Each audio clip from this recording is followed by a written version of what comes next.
পড়াশোনাটা নয়, আমি মনে করি সমস্ত কিছু শিক্ষারই আমরা শিক্ষকদের কাছ থেকেই পেয়ে বড় হই। আমরাও রাজনীতি করি, রাজনীতিতে যেমন আমাদের শিক্ষাগুরু মমতা বন্দ্যোপাধ্যায়, আমাদের নেতা অভিষেক বন্দ্যোপাধ্যায়, তাদের কাছ থেকে আমরা রাজনীতি শিখি।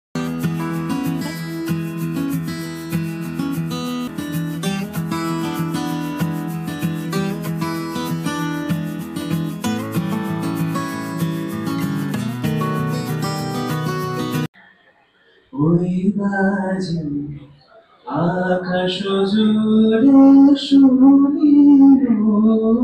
ওই বাজে তোমারি নাম, সকল তারার মাঝে ওই বাজে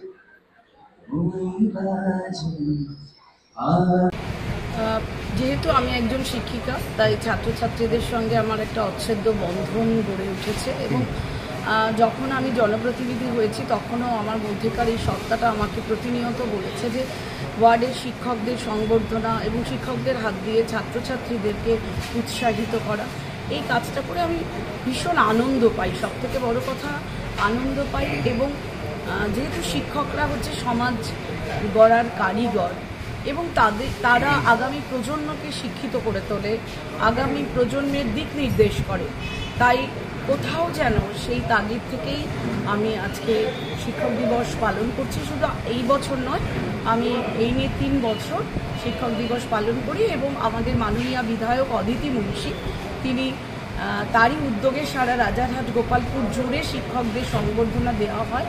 তো আমরা এই অনুষ্ঠানটা আমি ওয়ার্ডেই করি, তারপরে যারা হয়তো কোনো কারণে আসতে পারলেন না তাদেরকে বাড়িতে গিয়ে পৌঁছে দেওয়া হয়। আমি জনপ্রতিনিধি এবং আমি শিক্ষিকা, তার থেকেও বড় কথা আমি একজন মানুষ। সুতরাং মানুষ হয়ে যদি আমরা মানুষের পাশে না দাঁড়াতে পারি তাহলে তো মানুষের জন্মটাই বৃথা। তো সেই দিক থেকে বলতে পারেন যে চেষ্টা করি মানুষের জন্য কাজ করা, মানুষের পাশে থাকা এবং আমার দ্বারা যাতে বৃহত্তর মানব সমাজ উপকৃত হয় সেই চেষ্টা প্রতিনিয়ত করে যাই।